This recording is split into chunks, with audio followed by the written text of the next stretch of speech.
India, now the world's fourth largest economy, is an indispensable global player.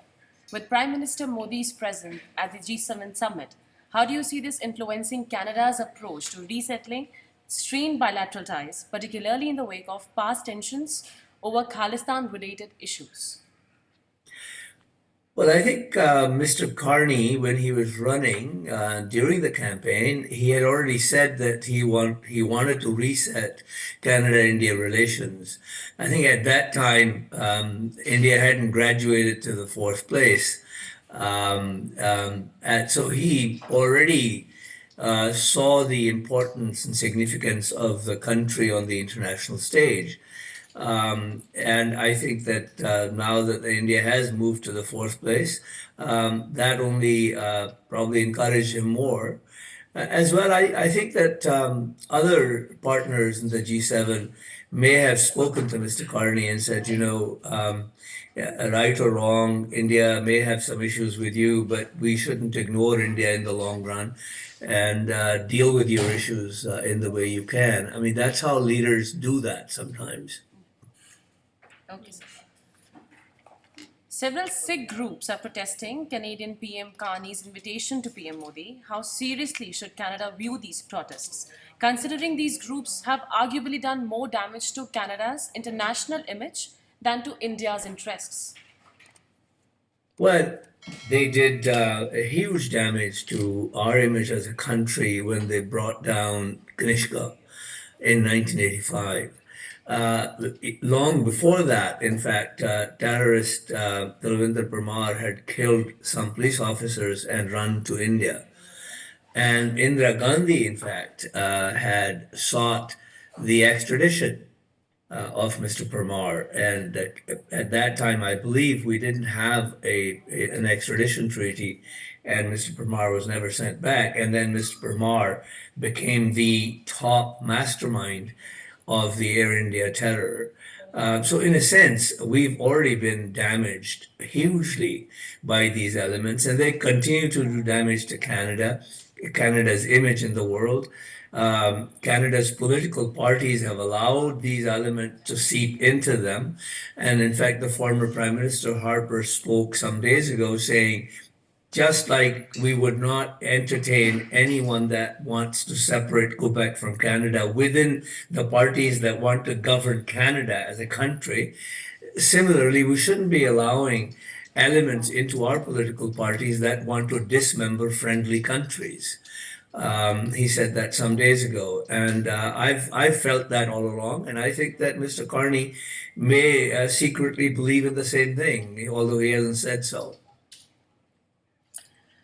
So, India has long sought the extradition of 26 fugitives, including Khalistani extremists. Is PM Carney likely to act on these demands? Um, I had spoken to Mr. Verma, the High Commissioner who had left India during this kerfuffle, and he had in fact publicly said that Canada was now beginning to move on several of those requests. Now, where they are and how far the movement has taken place, I don't know. I believe that Canada is open. There is an extradition treaty. Canada is open to working on the evidence that's been provided in many of these cases. That's what the High Commissioner actually said publicly and told me in a conversation. How significant is PM Modi's visit for boosting India Canada trade relations?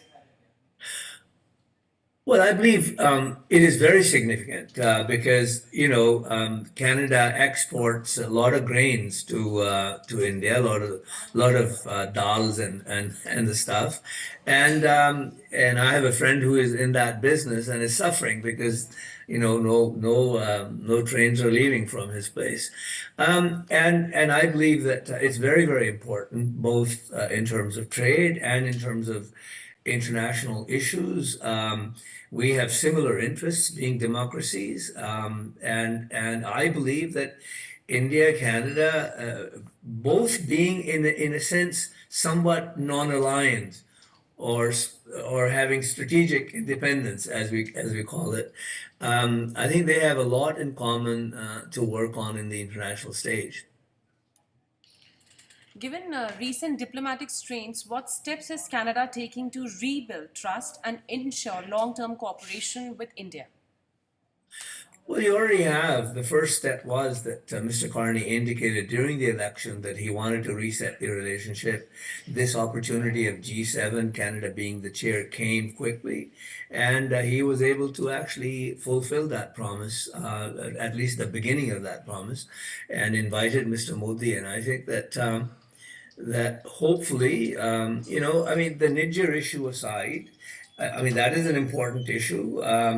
And Mr. Carney has indicated that the countries have agreed to work law enforcement to law enforcement to deal with those issues. You know, look, countries always have issues that are they're not happy about with each other, but they still are able to work on multiple tracks at the same time. So you can work with the legal issues surrounding Niger on one track, while on the several other tracks, trade, people to people relations, other international issues, the two countries can work happily together, and I hope they do. How do you respond to the recent incident in Vancouver where journalist Mocha Bizirgan was reportedly surrounded, threatened, and had his phone snatched by Khalistani supporters during their rally? Well, Khalistanis, many of them say that violence is appropriate in achieving their objectives, and they've never shied away from violence. Air India is just the most violent symbol of the violence that they preach and practice, and and that is going to continue unless somebody is prosecuted. And Canada has been slow. It's my country. I always said that it's been slow to prosecute Khalistani violence. And as long as they don't prosecute threats and violence that's done by the Khalistanis, Canada is destined to suffer from this scourge for a long time. It is in Canada's interest to deal with these elements. Yes, it's in India's interest too, but it is more in Canada's interest for its own peace and security within its own borders and the security of its own people. Given the recent extradition of Mohammad Shahzeb Khan, a Pakistani national residing in Canada, on charges of plotting an ISIS inspired terror attack in New York, how concerned should Canadians be about the presence and radicalization of extremist elements in the country? Oh, Canada is very concerned, and Canada should be concerned. I mean, we had close to 100 Canadians that went to fight alongside ISIS during the last many years, and many of them came back and were prosecuted, and some of them are in jail. And so Canada is quite conscious of the threat posed by violent extremists of all kinds. Canada belatedly, of course, tried to prosecute the Air India suspects as well. That prosecution, unfortunately, was not successful. So Canada is quite conscious. Canada works on its own track, and therefore sometimes sitting far away, you might not see that Canada is actually making all these efforts. Pictures and videos of a recent Khalistani rally in Vancouver are going viral, where, along with Khalistani flags, a Pakistani flag was also seen. Does this not expose Islamabad's hand in glove role in fueling separatism on Canadian soil? Oh, of course it does. But people like me have known about it since the 1970s. The first state declaration of Khalistan was made in either Washington Post or New York Times by Jagdish Singh Chauhan. And he had just visited Pakistan. So with ISI money or Pakistani money, funneled at that time by the CIA to Pakistan, that's how the first declaration was made in the United States of America. And I met Chauhan in the 70s in Canada. He visited here several times, and Permar and the like, many of those people became his followers. and then separated because they were more violent than he, and he was non-violent, and so there was that schism.